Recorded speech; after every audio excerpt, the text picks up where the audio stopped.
Hi, good morning. A slightly different sort of track, still dolly related, but a slightly different direction. Now, I have made some doll clothes. Not brilliant, but I'm not bad. So I have made some, but what I've never done is actually followed a pattern. Now, I've been looking at some of the other doll collectors out there, and a lot of them do these patterns. And I have bought some patterns from some of these people as well, the ones that design their own.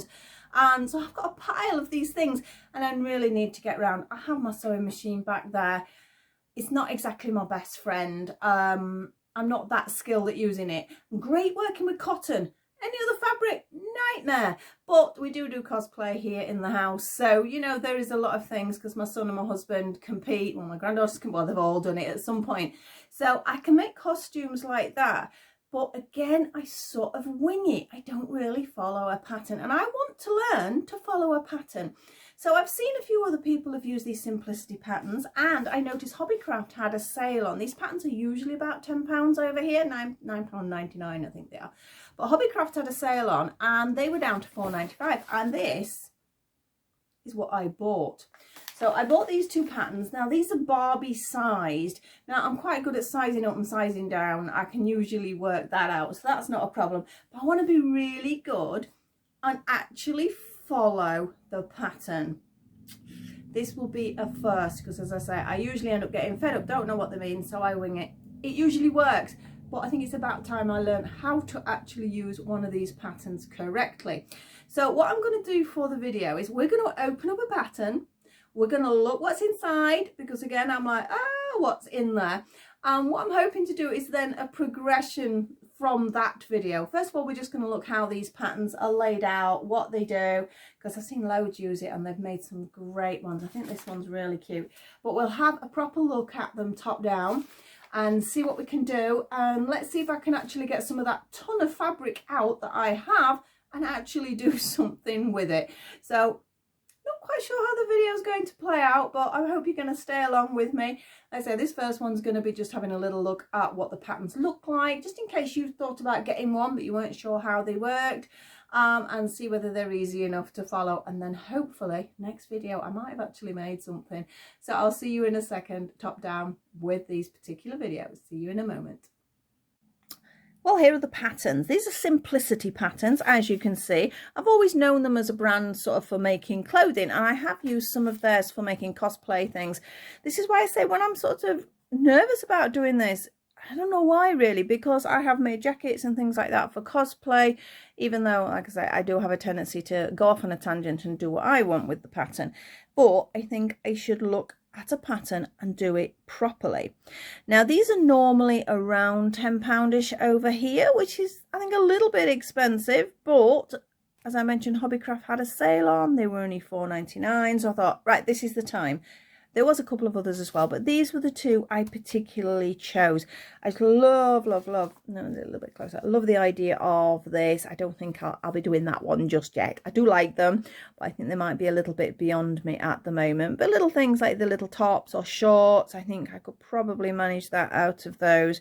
And then this was the second one, which again I think is a little bit more advanced, maybe a little skirt. Oh, I love that dress, absolutely love that dress.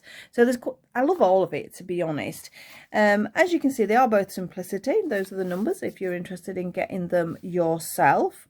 And let's have a look at what is actually inside. It says it's for an 11.5-inch stroke 29cm doll. We're looking at Barbie-esque size.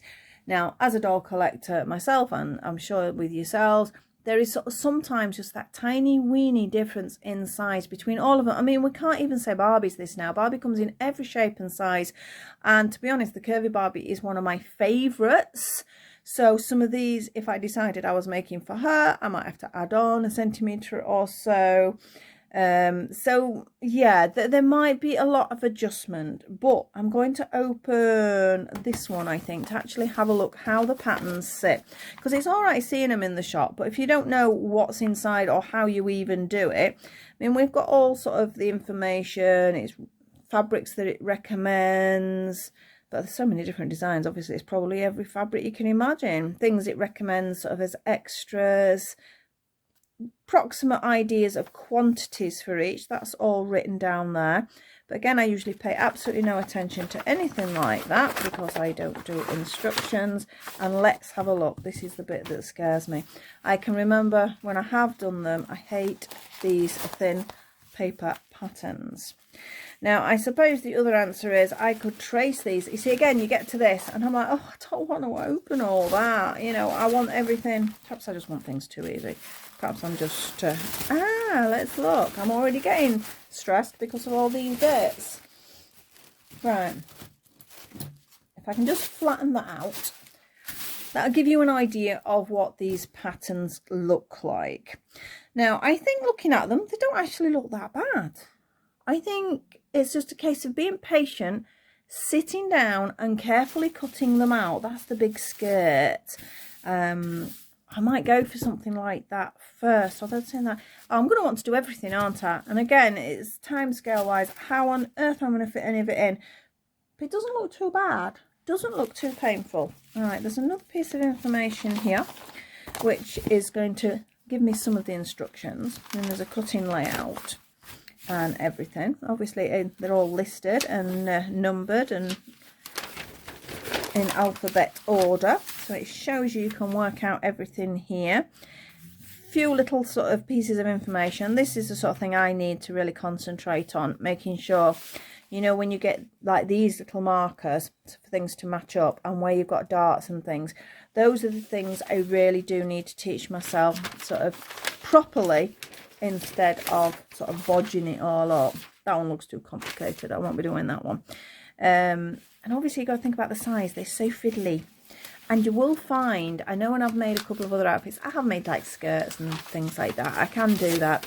But again, it's been my pattern rather than a purchased pattern. But you will find the order of sewing something for a doll is different from what you do for an adult. Say if you were doing a skirt, for example, I'm presuming, yep, in fact, here's a, well, it's a top part, but it's sort of an example of the bottom of this.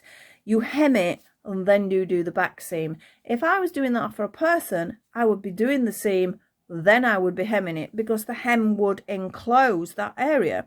So that is the way I would do it. But obviously I found that in the doll world, you have to, say if it was a cuff or a hem at the bottom of a pair of trousers, you do that first and then you hem. I found that a bit weird at first. You have to, because otherwise you're sort of trying to turn over a tiny little hem, and perhaps if you're hand stitching it, that works. If you're trying to get it through a sewing machine, don't even go there. So we have lots of instructions here. I'm still eyeing up this skirt because that looks like it's only one big piece, isn't it? That just looks.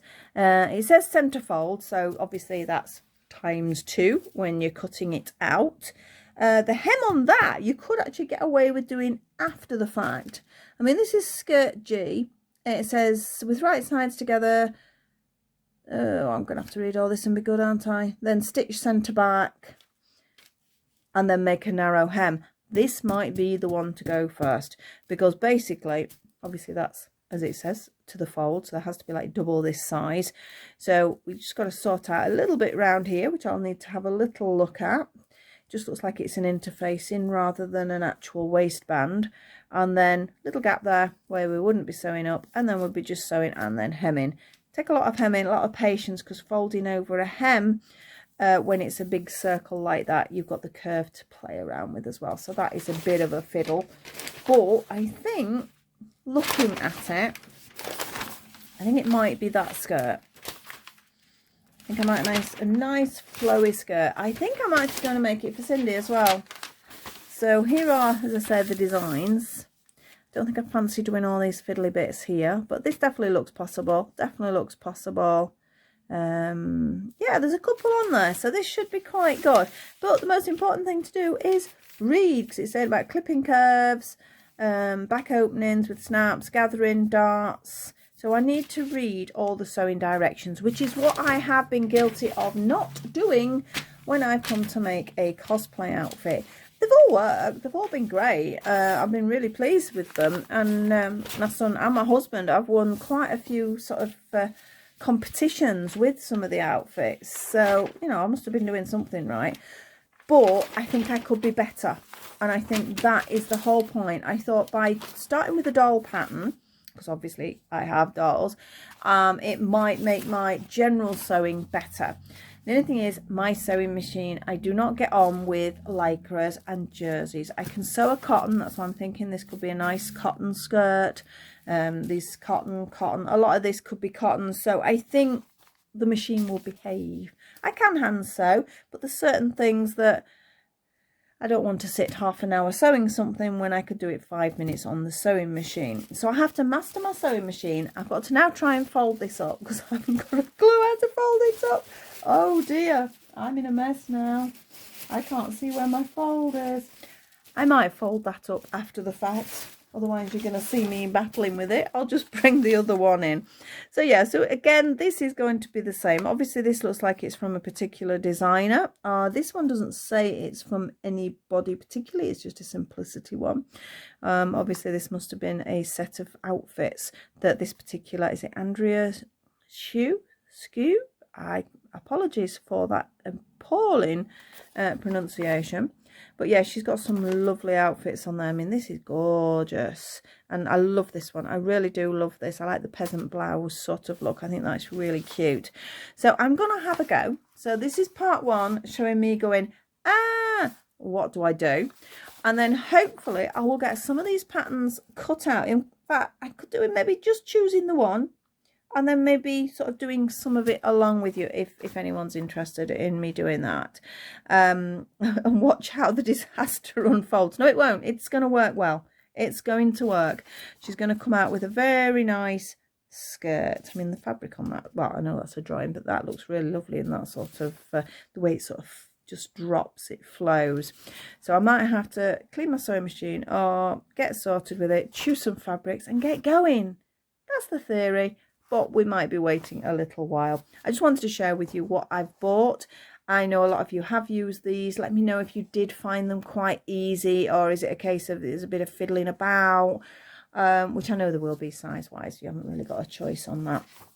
So I'm going to sort of have to measure the size. In fact, it might be worth, I don't know, I'm tempted to not cut this out, but try and trace it. Because as soon as you cut them out, there's so many little bits. I'd have to sort of be really organised and maybe sort envelopes out and put like, this is the long skirt, this is the top, blah blah blah, and maybe be good in that respect, because I know with the big patterns you cut them all out and you try and put them back in these and then you lose bits and then it gets ripped. I need to be more organised. It's as simple as that. So that's it really, just a very quick video, just show you what I bought and see if anyone can sort of give me any advice, any hints and tips, best way to do it. Let me know whether, you know, you are interested in seeing me go for the next stage, and we can have a play about with these patterns. So as always, thank you so much for watching. If you do enjoy what I do, I know this is slightly off tangent for me, please like, subscribe and share, and I will see you all very soon with something I'm a little bit more comfortable with, which is crochet. I will see you in a little while. Bye bye for now.